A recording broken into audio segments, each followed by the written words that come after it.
Today, we're going to talk about a couple of intersecting things because we're all about intersectionality. Mukelch, good friend here, was nice enough a couple months ago to send me a box of some really interesting things, and one of those things was related to something that we've been talking about, and it's a reproduction of Knucklebones. So what are Knucklebones? If you're not familiar, Knucklebones are, well, it's just that. They're usually technically they're ankle bones, but they're bones from they're hooved animals, so typically sheep or other similar creatures, and they were used. Yeah, so they're plastic reproductions, but they're they're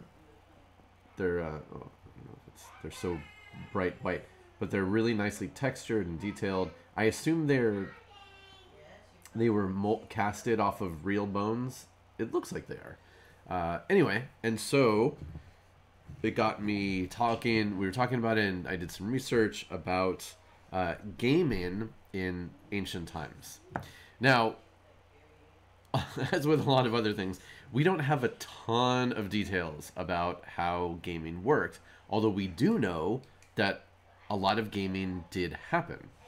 It's almost like if our society today ended somehow, and in the distant future they were digging up the remains of early 21st century, and they saw all these references to people playing Dungeons and Dragons, but didn't find any copies of the handbook. It's sort of that situation, right? We have a lot of references. Oh, that's true. I could do some painting on these. That'd be cool. We have references to people playing games, references about how people cheated in games, especially, and sort of oftentimes we'll have texts that will refer to games as a metaphor. Metaphor or simile. I always get those mixed up. But anyway, so referring to games without, talking about how games actually worked. But what we do know is that, so in a typical bone, such as this, and there are modern games of Knucklebones, and doing research, it's kind of crazy because people play these games all over the world, very similar games too. Does it right? Okay, so, yeah, I always forget which one is the one that's and which one is the not like. So essentially, you have the bone, and it's six-sided, but it can only rest on four sides. There are two sort of flatter sides, and then two thinner sides. And then, of course, it has the two rounded sides that it theoretically couldn't possibly end up on, unless the surface was not even. So each side was denoted a number value, and then you would throw a number of these and then count up the numbers. And then, again, depending on the specific type of game. So there are references to games where you would throw them up in the air and try to catch them on the back of your hand. Hello, Erdansk. And Zardas, welcome everybody. Other games where you would just throw them on the ground and then count the numbers and then compete against other people. There was a lot of wagering that would go on in these. So there were essentially a cross between modern dice gambling games and jacks. So the idea of throwing something or bouncing something and then picking things up while that action is going on. Or, again, a lot of this, the idea of catching things on the back of your hand, which is interesting. Yeah. And I've been playing with these, and it doesn't look like it, but a fair amount of times they do land on the tall side. I was debating which way to put the camera today, so I could show you, but it's this way, so you'll just have to take my word for it. And then I got sent this really cool pamphlet. So this guy, Michael Speakman, did a whole write-up of ancient Roman and Greek tali games and themed games that use these bones. Part 1 of the historical themed Knucklebone games collection, which is pretty cool. And so it not only gives a little bit of description of how it works and how to score things, but then this dude, Michael Speakman, wrote out like 30 different versions of these games that you could potentially play today. And again, varying from as simply as just throw them out and count them to like very complicated, almost like Yahtzee, where you have to get certain combinations in order to score and move on to further rounds. So the way he explains it is, again, that each one has a different numerical value. So if you see here, so there are typically the 4 sides, and it's worth 3 points, 4 points, 1 point, or 6 points. So we've got trios, tetros, monos, and hexos. And then depending on... So apparently, assuming in a standard game that you're throwing 4 of them at a time, the best throw is 1 of each side, which is kind of crazy. And then the next best is to get 1 6 side, and then any other combination. Also good, but not quite as good, is basically a run of, well, not a run, what would it be?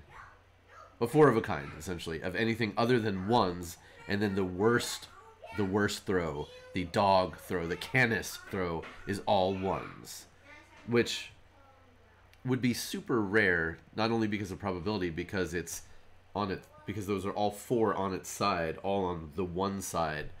So that would be pretty crazy, crazy to get that. And then, yeah, because again, there are references to gaming. So like the ancient writer Marshall is quoted as saying, "When none of the knucklebones you throw stands with the same face as another, you will say, 'I have given you a great present.'" Because again, that would be a Venus throw that would be every different number, and that's the best score that you can get. Yeah, that would be interesting to see what Zach could do with these. So, and again, these are plastic, so they're really sturdy. But like if I do that, and I haven't quite mastered which side is which yet. Okay, so I got a 1. I got 1 that was standing up on its side, which is cool. And then the other 3 are down, and I got, let's see, 2 3s and a 4. So that's just a crap throw. I get no points for that, or at least not any great points. And again, sometimes, yeah, that's all 3s and 4s, which is again you'd expect because of you'd expect most of them to land on the wider side than the narrower side. And again, sometimes you would play these with balls mixed in, with bouncing. There's just a lot of different ways that you could play. And again, it's a lot of like, maybe they did it this way. We're not exactly sure. And again, though, with all the references, so not only do we have some references in writing, but we have some really cool references in artwork. And I've showed this before when I was talking about the Iliad, but for those of you especially who weren't here, this is obviously a reproduction, but there's a super famous vase that looks very much like this, that is in the Vatican Museum among their gigantic collection. But it is Achilles and Ajax during the Trojan War hanging out in their tent playing a board game or a dice game or something. Obviously you see Achilles there throwing the dice, which is awesome. So they very well might have been doing this, or they might have been rolling up characters for their D&D game. Who knows? But yeah, it's actually the original. And I've told this story. I'm probably most of you were here, but maybe some of you weren't. That yeah, I know it's they're big, so it feels really good in your hands, and they rattle. There's a lot of noise and motion when you throw these. So I was interested in all of I was thinking the same thing as the words were coming out of my mouth. I was like, that's phrasing right there. So even growing up, I was always a fan of Greek mythology, And then when I was in school, I delved, further and further as I was going along. And this had always been my favorite Greek vase design. I would get into gaming more later on, but I always just loved this. Ajax is my favorite character, all that sort of thing. So when I went to the Vatican Museum the first time was with my dad and my brother. And again, I've told this story before, so bear with me for just a minute. But I had it all researched, so I knew exactly where it was. I knew the room it was in. I was very excited. How old was I at the time? Late teens, something like that. So you get to the Vatican Museum, and the Vatican Museum is massive. It's like 12 museums packed into one gigantic building. We were going to spend the whole day there. We weren't going to get to the ancient Greek stuff until later on in the afternoon. Go through all day long. Looking forward to like this one thing above everything. And of course, like it's just amazing stuff everywhere you look. So we finally get to the ancient Greek and Roman section, and we get to the room where this is, and it's closed. And I was devastated. And for some reason, like it was just like a small room, and it was locked, and the sign said it was closed. So I remember that my dad found a guard kind of person who was nearby and talked to him, and then the guard opened the door and let us go in there for like 2 minutes and look. And looking back on it, which I just recently did, I wonder if my dad bribed him. Maybe slipped him a little something. I don't know. The thought had crossed my mind. But yes, I did get to go in for just a minute, and again, like they opened the door, like I went right. I knew exactly where it was in the room, no less. So it was pretty cool. Right, and then it went missing. So I wanted to talk about. So we'll talk about gaming a little bit more, but I also wanted to talk about some other stuff related to dice and gaming, because things like these are obviously not only used for fun, but for telling the future or the present or the past. So I want to talk about divination. We're gonna get mystical here. So our textbook for today is Arcana Mundi, Magic of the World magic. So this was actually a textbook I had in a class at UCLA. Johns Hopkins Press, again, like many of the things I have. Written in 1985, which for classics stuff is like brand new still. The fact that it was written in 1985. This book is actually really cool. It's a textbook, so it's dry, but Air I do have a set of runes somewhere, and I can't find them, which is probably its own set of bad luck, superstitious stuff. But I have a bag of runes, and I don't know where they are. I also have a tarot deck, but the tarot deck and the runes are probably together somewhere, but I don't know. I don't know where they are. But yeah, this book is cool. Just the chapters are magic, miracles, demonology, spelled with an A-E, demonology, divination, which we're going to look at, astrology, and alchemy.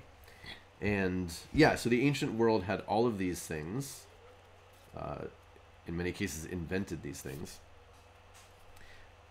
So, divination. I'm going to read a little bit, and we're going to talk about a little bit.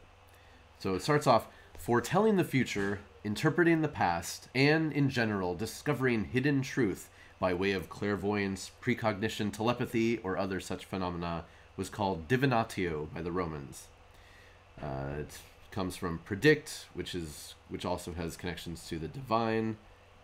The linguistic evidence in antiquity shows that the gift of predicting future events or grasping things by extrasensory perception was something that came from the gods, and this is confirmed by myth. So we have a connection. I know, right? Demon. demons. So we have obviously we have the connection of the gods, right? There's no way to, you can't tell the future without the gods being involved, because only the gods know what the future is going to be. But how do you do it? So it turns out there was a whole lot of different ways of telling the future. And it depended on, there were different ranks, essentially, of how powerful you are, what your connection was to the gods, and how accurate your readings of the future would be. So essentially you get breakdowns of things like prophets were the highest and the most connected to the gods. So you'd have like the prophetess at Delphi, and then obviously she's super connected, and then some of the gods. Yeah, exactly. And then you'd get the more common version of what I guess technically what we would call more of like a fortune teller, was the Greek word mantis. And again, that's just like somebody who knows something in the beyond. But among them were so many different types. And as this talks about, even in ancient times, in the texts that we have that are still around, even ancient people thought this was all bullshit. They're like, this is crap. Don't believe what these people are telling you. Mantis, yeah, like praying mantis, obviously in Greek. So it talks about dreams, and what's really cool, what I think is really cool about all of the sort of divination stuff, is that it's interesting to look at it as, I said prophets before. I meant oracles, right? The oracle at Delphi. So I think is one of the coolest aspects of divination, especially in the ancient world, is how so many of the different types come from reading into things that are random, right?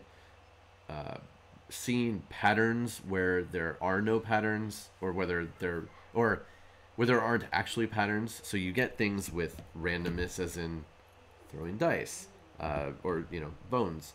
Randomness in reading people's dreams, in looking at the motion of smoke, at the motion of birds, and then you get into more of the gory stuff, like cutting open animals and seeing what their liver looks like, and seeing how the blood pours out of them. So there are all these different ways of, again, as we talk about so much with mythology and ancient religions, trying to make sense out of the world around us. And I don't know, it's just a cool notion that through chaos, through randomness, we try to understand it, and then that can tell us not only what's going on in the world around us, but it can also tell us the future. I think that's a really cool idea.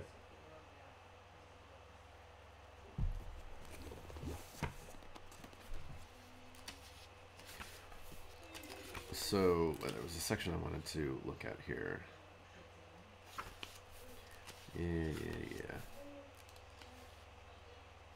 Yeah, so we have the oracles, which are generally, they used to be in the ancient world, they used to be like the top of the line. Like if you wanted to know about the future, you got to go to the oracle. You got to send a representative to the oracle. Their ultimate downfall was you had to pay a lot of money to the oracle. And eventually, the oracles start getting used more for political purposes, and you'd have sort of rival political parties talking to the same oracle, and then eventually it became the thing where basically whoever paid more, the oracle would give a better answer to, and then it was like, okay, clearly this is this is garbage and it's not working out very well. Confirmed by myth, yes. And yeah, so the oracles would eventually go by the wayside, but when they were operating, I mean, the idea that you could get this near direct line to the gods to find, yeah, exactly, lobbying, to get answers about the future. And we have endless stories about the oracles specifically, both in mythological writings and in historical writings. So like we know that even into the classical period, Greeks were getting their answers from the oracles, finding out what to do, especially in wars. Whether you go and fight, whether you stay home, whether you need to build ships, Like, these were all things that the oracle was talking about. And there were different oracles in different places. The most famous one that we talk about today was the oracle of Apollo at Delphi. And again, the more that we know about through archaeology, as well as, archaeology and, what is it? Not topography, geology, and then the original con artist. The more that we've literally dug into the oracle at Delphi, we know that the oracle, the Sibyl, was a lady, and they, you know, there were more than one, and she would hang out in an underground chamber, and as it turns out, underneath that building at Delphi, there are gases that come out of the ground. They're natural gases that induce hallucinations and all sorts of stuff. They're toxic gases, and so the oracle would go into these trances, these crazy states, and there were a bunch of people off to the side writing down all the crazy words that she said and then interpreting them to be oracles, right? To be messages from the gods. And so that's where we start getting exactly the lobbying, because these people, you know, they're writing down, oh, there's a red mouse in the moon. Well, that means that this guy is going to be, you know, he's going to be the next archon, not you. And, so a little bit of making things up as they went along. Now, there were other oracles that in ancient times were pretty much just as famous. Especially there was an oracle to Zeus at a place called Dodona, and that oracle, there were no gases, so they actually would look at the trees and like the motion of the leaves in the trees. Oak trees are really important to Zeus and at Dodona. Hey, Daffy, how's it going?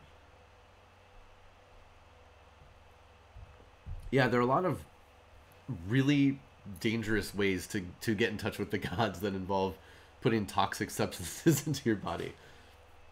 Not recommended. You shouldn't do that. Don't do that. And again, so the oracle was like the top, the best, cleanest connection to the gods, and then all of these other the mantis, the soothsayers, the fortune tellers were somewhat more basic. It says an important form of divination in Greece and Rome was augury, or augurium, the interpretation of the flight, sound, and manner of feeding of birds. This technique was practiced so commonly that augur became the word for any soothsayer, diviner, or prophet. Cicero, who was an augur himself, though he did not take the office very seriously, states that this craft was practiced in the ancient Near East in different cultures. And again, we have evidence that just about every ancient culture either had some of this, or they talked about it, or they knew about it, whether they believed it or thought it was garbage, or both at the same time. So in Greek, a bird of omen or augury is called an oinos, and a person who foretells from the flight and cries of birds is known as an oionistes, oionesthetes, or oionoskopos. A whole family of words was built up around this ancient custom. No important decision affecting a country or an army was made without first consulting the birds. In Asia Minor, so it was all over the place. Electreomancy was another method by which the Romans explored the will of the gods. It consisted in consulting the sacred chickens that were carried along on military campaigns. If, before a battle, the chickens ate their food so greedily that some of it fell from their beaks, this was considered an excellent omen. And if you've ever been around chickens, you know that they mostly eat very greedily and crap falls out of their mouth all the time. Auguria were taken before any important public events, such as elections, a governor's entrance into a province, and the like, and this naturally gave the augurs great power, a power they occasionally misused for political reasons. Who would have guessed it? A synonym or near synonym for augurium, the difference in meaning, if any is not clear, is auspicium, probably from avis, bird, and an old verb specio, to watch. This term extended to cover many types of divination, from the observance of things in heaven to frightening portents. Blah, blah, blah, blah, blah. And then we get to the Etruscans. So going back as far as the Greeks, like we get a little bit of... The Greeks definitely did... Well, thank you, Daffy. The Greeks, like I said, they had many different forms of divination, looking at all sorts of things in the natural world. The Etruscans, over in modern-day Italy, they had some cool stuff going on. The inspection of the entrails of a sacrificial victim, especially of the liver, was thought to give a clue to the future. Where no dice. I like it, Zardoz. Yeah, so the Etruscans, who... A lot of people don't really know that much about the Etruscans, but they were another ancient people that lived in modern-day Italy. And Roman myth and ancient religion got a lot of it obviously came from Greek stuff, but also from the Etruscans. Etruscans, they did a lot of they were in some ways they were more down to earth. They had a lot of like really nature focused customs, not quite so like highfalutin with gods. I mean, they had gods. But there's some words in here that you Warhammer people will recognize. So the technique was called Etrusca disciplina, Etruscan art, or haruspicina, or haruspicium, as its practitioners were known as haruspices, singular being haruspex, which you might recognize as a tyrannid model. The first part of the word haru is compared by linguistics to the Greek chorde, guts, and the second part seems to be derived from the verb specio, to watch, which we have already encountered. The Romans learned this technique from the Etruscans, but the Etruscans apparently brought it with them from the Near East, for we know that it was practiced by the Babylonians and the Hittites. So again, we've got Indo-European stuff going on, the beyond ancient patterns of migrations in throughout Europe. So in Rome, a body of 60 haruspices, headed by a chief haruspex, became a threat to the augurs, but the two techniques were practiced side by side for centuries. So not only do we have different ways of divining and foretelling the future, but the people who did them were rivals, right? No, don't listen to those bird watchers. Come to us. We cut up and look at all the best organs. Thank you so much. And they even had a myth as to why they did this. Cicero thought they were all bullshit. Okay. The haruspices observed and interpreted three kinds of phenomena: the entrails of animals, unnatural things or event in nature, and lightning. So again, looking at totally random things and trying to make sense of them, finding patterns and things. Yeah. Oh yeah. Cicero had a lot of things to say about a lot of people. It even got to, let's see. Yeah, so, and there were whole, like, treatises about how one or the other was garbage. And apparently Cato the Elder once said, "How can two haruspices upon meeting not laugh at each other?" Because even they know how each one is bullshit. So Lucan says about one of them, "He knows thoroughly the course of the thunderbolt, the marks on entrails still warm, and the messages of winged creatures that fly through the air. He orders the destruction of monsters which nature had produced as abnormal births from mixed seed, and gives instructions to burn the abominable offspring of a barren womb with wood from a tree of bad omen. He performs a sacrifice and observes one horrifying omen after another. The liver, for instance, has two lobes, one of which is limp and flabby, while the other throbs with a hectic rhythm. When he sees this, the haruspex knows that a catastrophe is imminent, but he does not have the courage to tell the truth, that a civil war between Caesar and Pompey is unavoidable." So yeah, we talk about, and of course, can you imagine They study Fulgurites. I don't know. You know, I don't remember hearing a specific mention of that. But probably, if they would find them. So you got to imagine, you've got these characters, whether they actually believed in what they were doing or not, but they would get an animal, and there were so many rules, right? The best animals to cut open were typically like pure white, just because that's like the rarest kind, or certain marks on an animal. You know, like it had to be, first of all, it had to be a certain kind of animal, and then you would cut it up with a lot of pomp and circumstance. But imagine doing that, and then you do find something abnormal in the animal, which, you know, it happens. There's something abnormal in all of us. But yeah, or, you know, you cut open an animal, and the blood comes out in like a weird pattern or makes a weird shape on the ground. Like, it's easy to imagine doing these sort of practices and being like, look at that, that means something. Yes, Zar does. Yes, there are.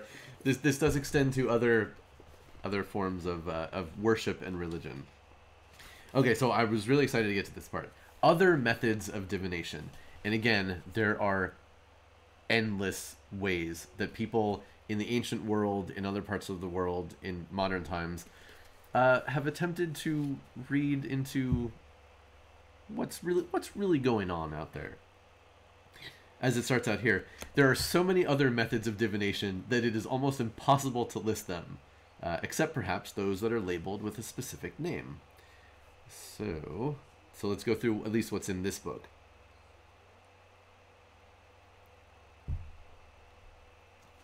And again, there he's got George. He's got some ancient references, people who are talking about this stuff.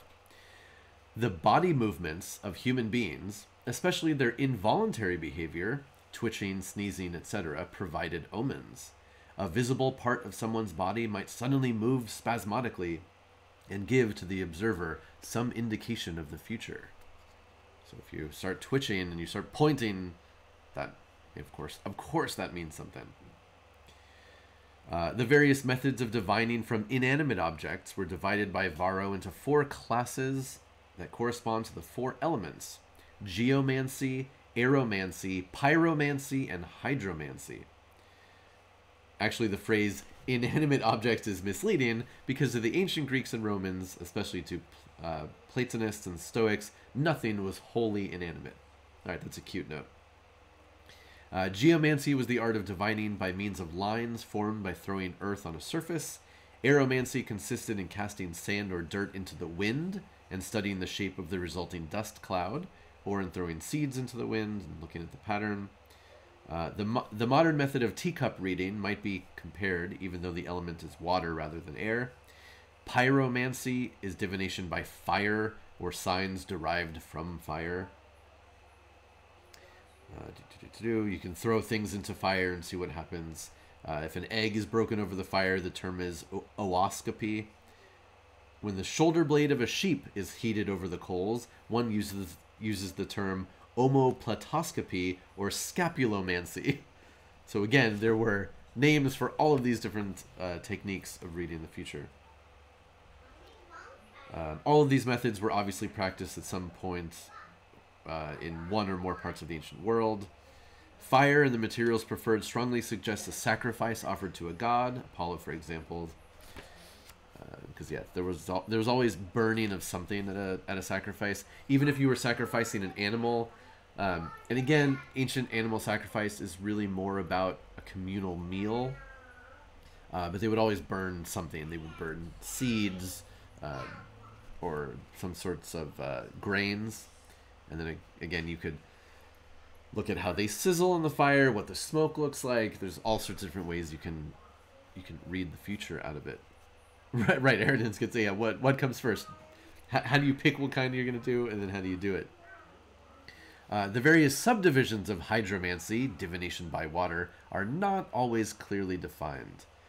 There's scrying, which is crystal gazing, which you can do on water or in something like a crystal ball. Yeah, mirror or a soldier's shield you could use. This method is called catoptromancy.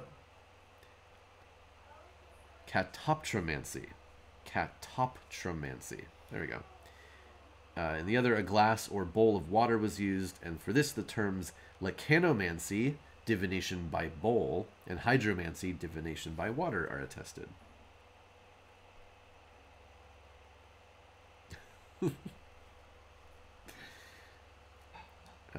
Hydromancy seems to have originated in Babylonia. Again, we have like very old references to things. So they needed, okay, so there's an ancient method described here. Scrying was done by gazing at the surface of water, a method which reminds us of modern crystal gazing. A medium, an innocent boy, was chosen after he had been tested and found suitable. The medium, with his eyes shut or bandaged, lay on his belly with his face over a vessel containing water. Thereupon certain ceremonies were gone through which led up to the trance into which the medium passed by staring at the surface of the water, wherein he saw the beings summoned up by the magician, and then gave answers to the question asked. So we've got a whole bunch of stuff going on here.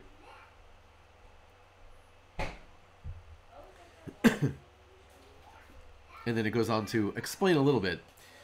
The methods varied according to the nature of the shiny object used and the medium employed. Sometimes a pregnant woman was substituted for the innocent boy. Innocent here meaning lacking sexual experience. Okay, I think we pretty much got that. Let's see. Other requisites mentioned are an altar, a statue of a god, a lantern, a bowl, a lamp, a bench.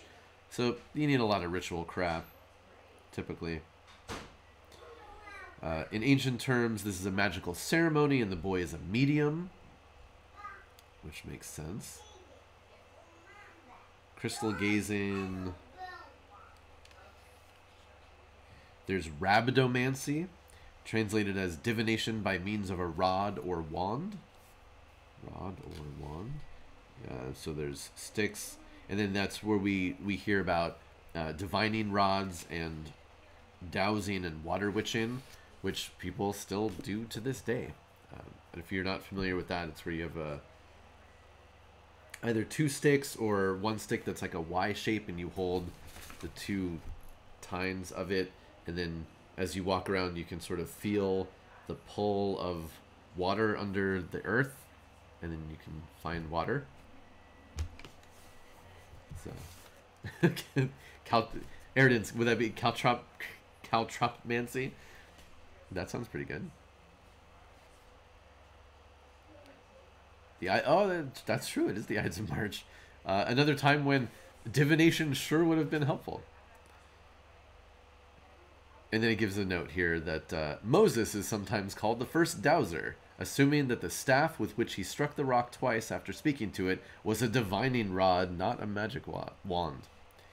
And then according to another historian, participants in magic operations involving a kind of Ouija board were brought to trial for high treason. So that's kind of cool. Their instrument produced as evidence was a tripod of olive wood, which supported a circular metal dish. On the rim of the dish were engraved the 24 letters of the Greek alphabet. A ring hanging from a thin linen thread began to swing from letter to letter, spelling out words and arranging the words into hexameter. Then someone asked the crucial question, who will be our next emperor? Slowly the ring began to spell, first a theta, then an epsilon, then an omicron. It could only mean Theodorus, or so they thought. Unfortunately, they were wrong. One of them informed a so-called friend, and soon after they were all arrested, tried, and put to death.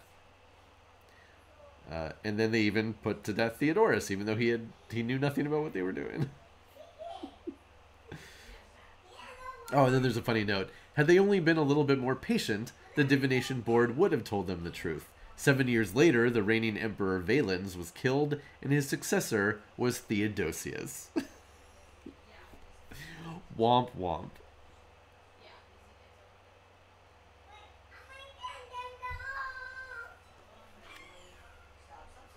They found a board similar to that at Pergamon, but it is not really a member of the Ouija board family. It is more like a roulette table.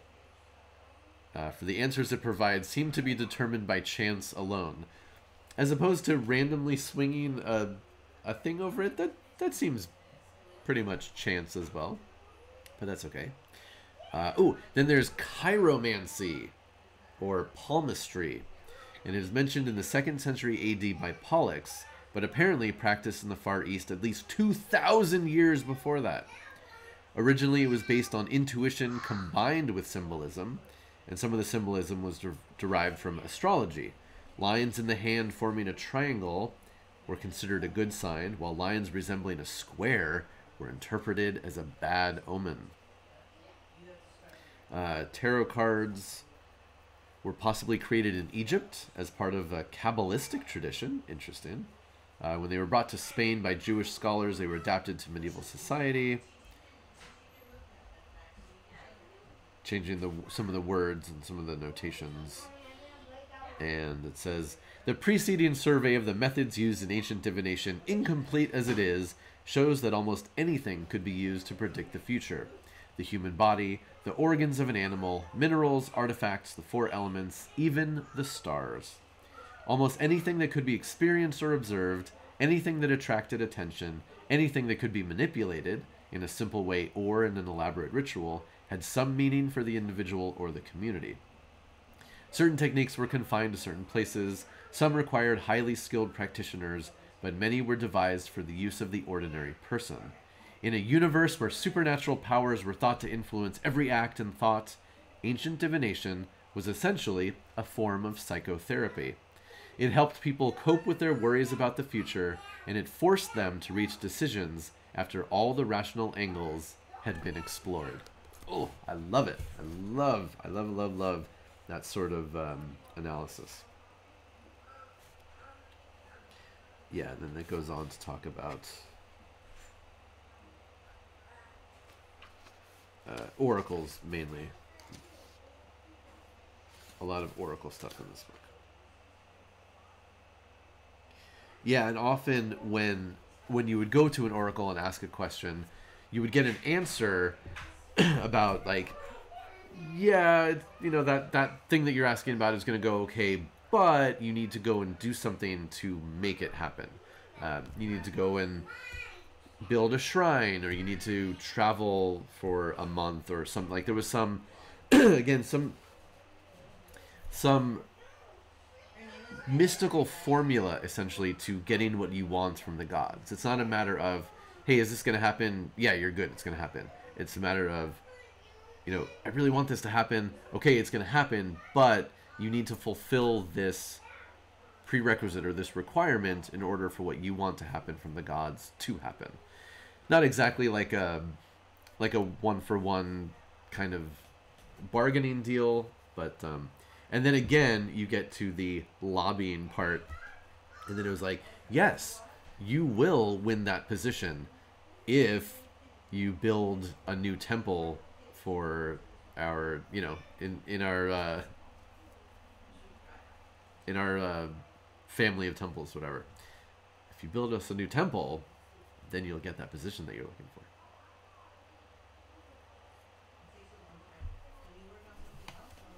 I found another list, and I want to talk about more of these because they're so good. Well, let's look at Knucklebones. Give me Knucklebones.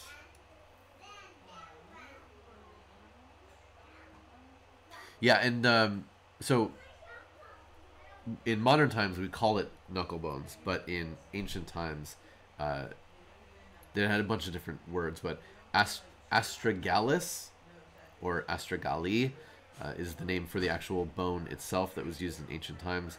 Often just referred to as tali. A weird dude. Hudsonizer. A weird dude told you to beware the Ides of March.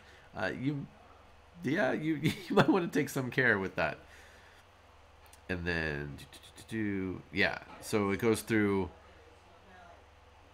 basically what I was saying, and so one of the ways that we know that bones were used for things other than decoration or just things is that in archaeology, going back to like 5000 BC, is that they'd find a bunch of these in one place. And clearly that means that they were doing something else with them if they were collecting them and had them other than just around, you know, places where they would slaughter animals and things like that. Oh, yeah, Eridan's, yeah, cold readings. Yes. I'm sure that they did that.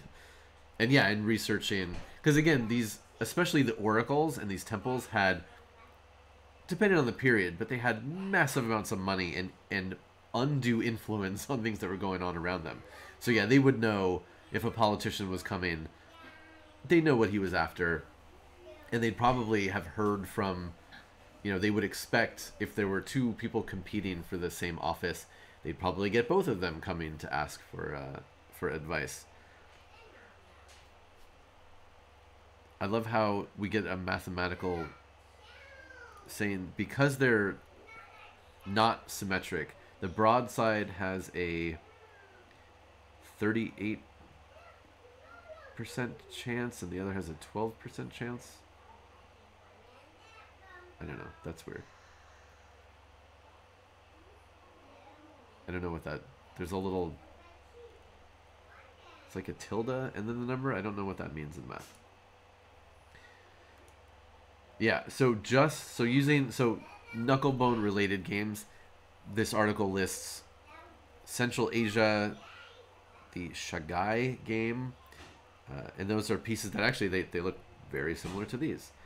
There's some Middle East versions, East Asia, and the names for all these things are really interesting, and how they made different items. So they're not all just bones, but they're also like pebbles and seeds and seed pods.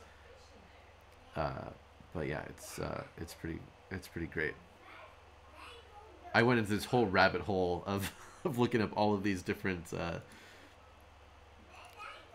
articles about it. There are similar games in Africa. Jacks.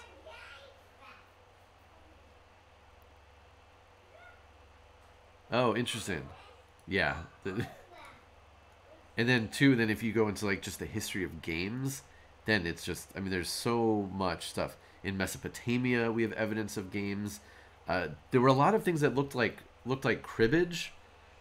So if you don't know what cribbage is, it's essentially there's a board and you keep track of your pieces as they go around the board, and then you're doing some activity off to the side that then you score on the board as you move your pieces around, whether it's rolling dice or flipping something. Just depends on what it is. Obviously, things like backgammon and Go are very old. Yeah, the history of gaming is fascinating, and how it shows up in different places. Okay, where's my fortune telling?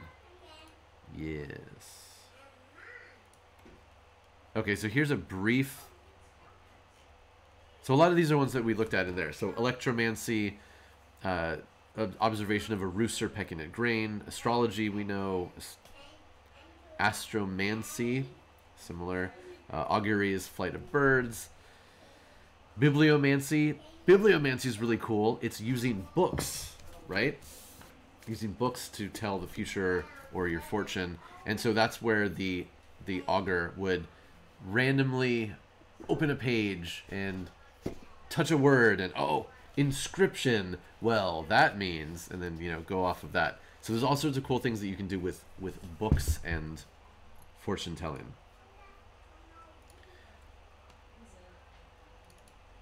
Cartomancy is cards, which again is where we get tarot and oracle cards. Caromancy, by patterns in melting or dripping wax.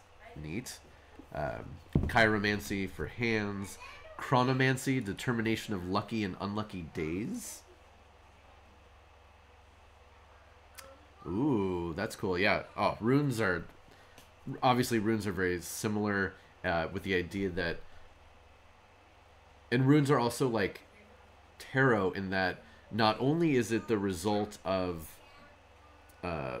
of the specific rune or the specific face on the tarot card, but it's also what direction it shows up in and how it connects to the other ones that you throw at the same time, which obviously Knucklebones are as well. But yeah, like, again, not only looking for signs, but also looking for patterns. Patterns are so important. Clairvoyance, obviously, that's sight beyond sight. Cleromancy, casting of lots, stones or bones. Cold readings, like we said with mediums and pickup artists.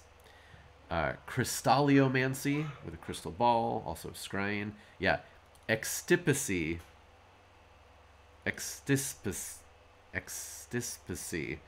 is reading the entrails of animals. Face reading, gastromancy, stomach-based ventriloquism. Geomancy, dirt, sand, earth, soil. Haruspicy, the livers of sacrificed animals. Hydromancy, stones, gems. Necromancy, consulting the dead, obviously.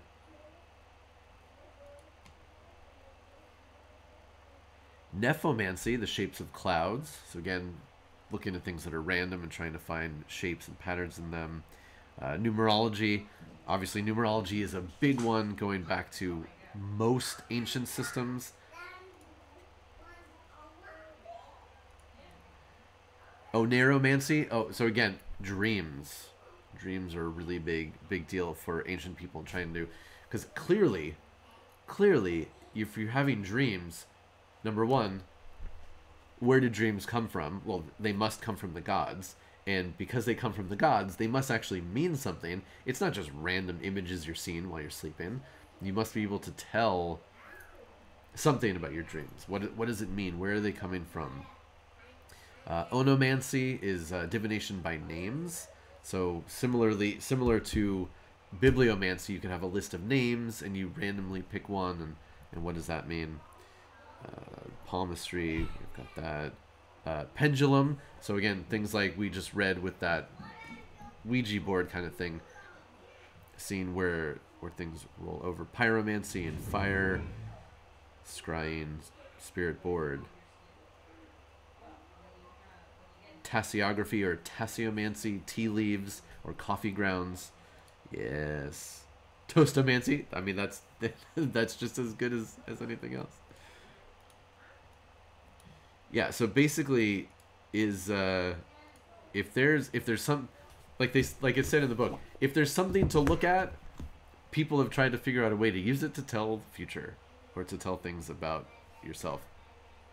Wikipedia also has a page called Methods of Divination, and it's like thousands of things. Like just scrolling. And this is just, it's a little bit of everything. It includes videomancy, divination by films. So obviously it's ancient and modern. But yeah, it's cool stuff. I dig it. Yeah, names. I mean, I probably could. I probably could use my book and flip through it and to pick out names for things. But yeah, just really neat stuff. Not only about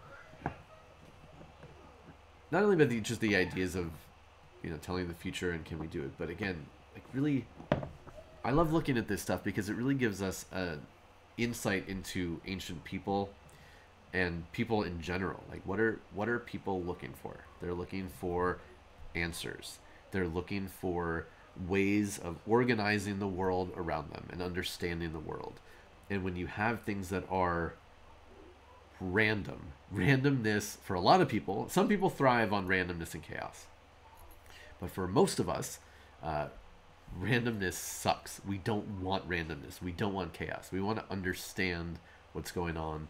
Even when something seemingly random happens, we want a reason and an explanation and the knowledge of, okay, if this happens, I can understand it.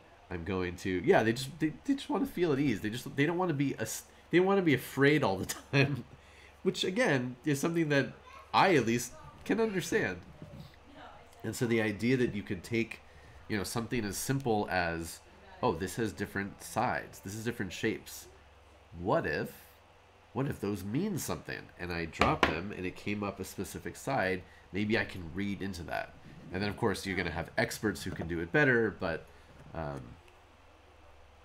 yeah, just it's great stuff. It's really interesting. So what I'll do is I'll take pictures of these and I'll show what the different sides are, and I'll share those on the Discord. If you somehow are still watching and you're not on our Discord, what are you doing? It's the Home Buddies Discord. It's a whole group of us. We're awesome people. We all stream sometimes together. Yeah, so I'll take pictures of these and I'll do some throws, and I'll let you know what scores I got. And I'll try to find a link, or Sebastian, was this, if you have a link to this online, please share that also so we can look at this, or I'll see if I can find it. But yeah, it's so cool that they have all these games in here. I'm gonna try out some of these with my son. He'll love it. He's way into math, which is kind of crazy. Like way into math. Awesome. Thank you so much. Yeah, he's in kindergarten, and because of all this remote learning, he plays a math game, and we keep having to increase the difficulty of it. So he's doing 2nd grade math now, and he's in kindergarten. So okay, cool. Yeah. So I'm gonna wrap up and talk about a couple of other things, but hopefully you found that interesting. I did. I love all this stuff and talking about this stuff. I do have some news. I haven't posted it anywhere yet because it went live just before I came online here. But my look at my review of the upcoming Robotech miniatures game is live on figures.com. So people can check that out today. I'll post it everywhere, social media and all that. I can grab the link if anybody wants to see it now.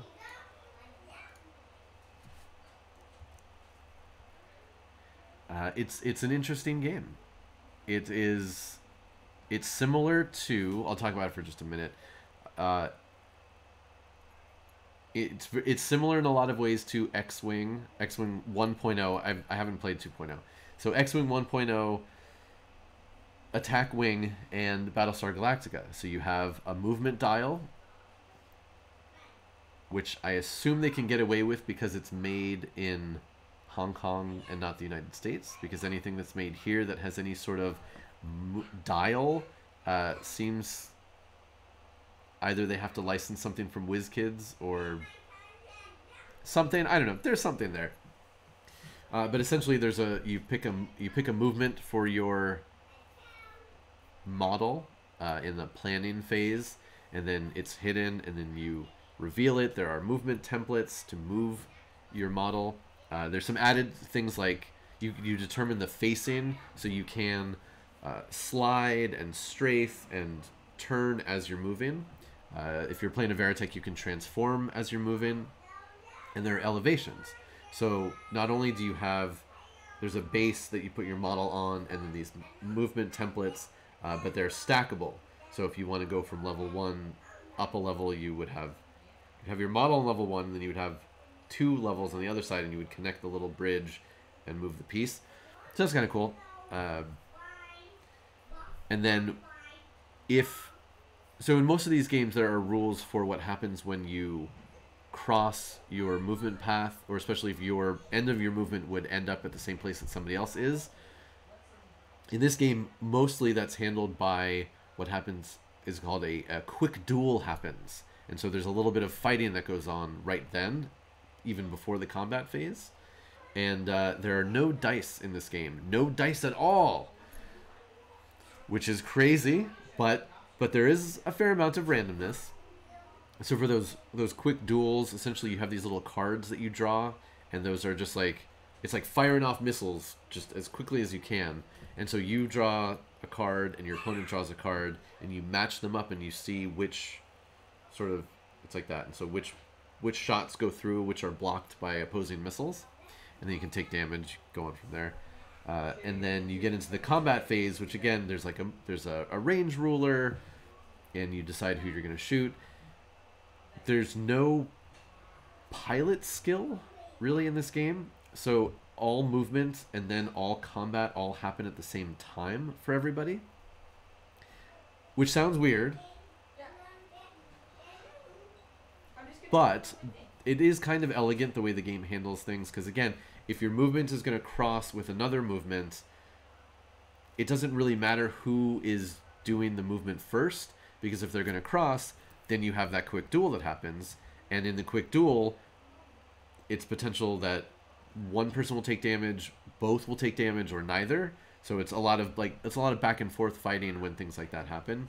And then in the combat phase, if one person can see somebody else, then and that person can't see back, then it's just a I forget what they call it, but it's like a solo combat essentially. And then I can talk about how that works. But if both of you can see each other, then it's a head-on combat, and you're both shooting at each other. So again, it doesn't really matter. You don't need somebody to go first, which seems weird.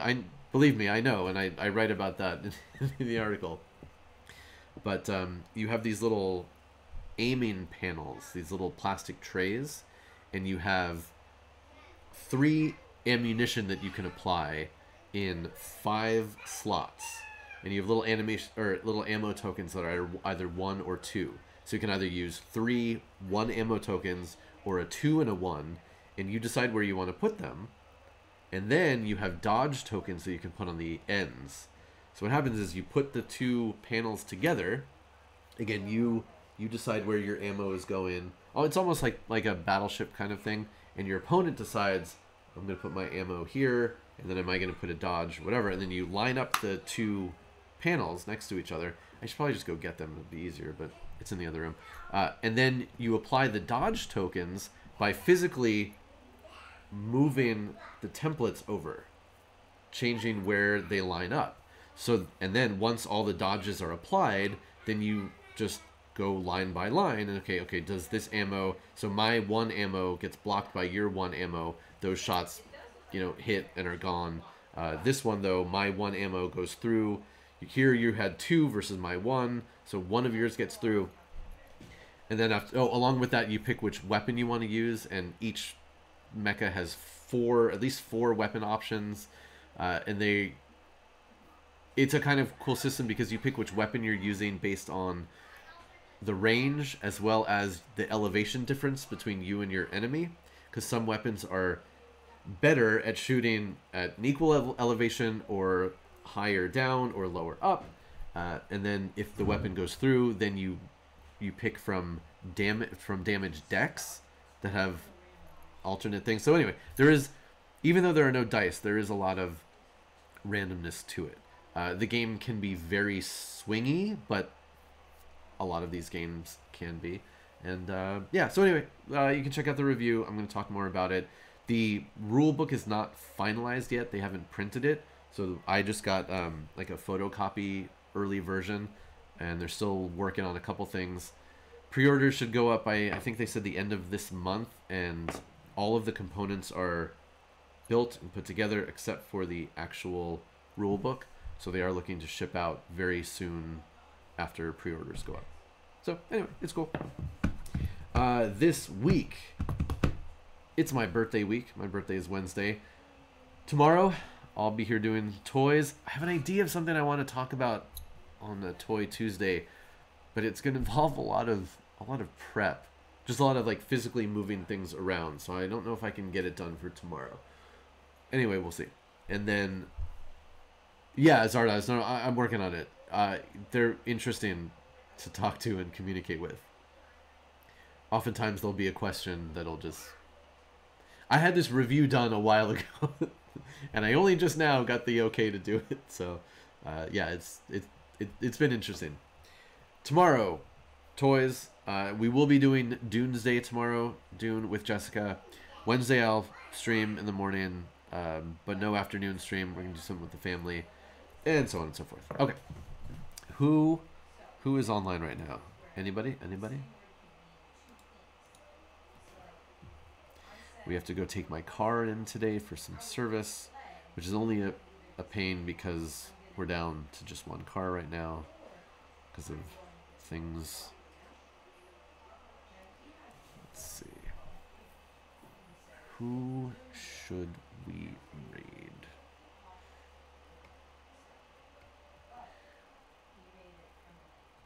What's anybody interested in? Watching Fortnite? Watching Spider-Man? I don't know. I don't know what you all want to go to. Or you could just be free. Just make your own choices. So Roy, my friend, Ryback Stun, is playing Spider-Man. So that should be cool. He knows a lot about Spider-Man. Spider-Man Remastered. Tiny Chris Games is playing Fortnite, so you can go check that out if you'd like. Eric Campbell's online talking. I used to work with Eric over at Geek and Sundry. So yeah, I'll just let you go be free. I'll see everybody on the internets, and yeah, go to Home Buddies. We'll talk more. Home Buddies Discord. We'll talk more over there. Okay, have a great one, everybody. See you later. See you tomorrow. Bye.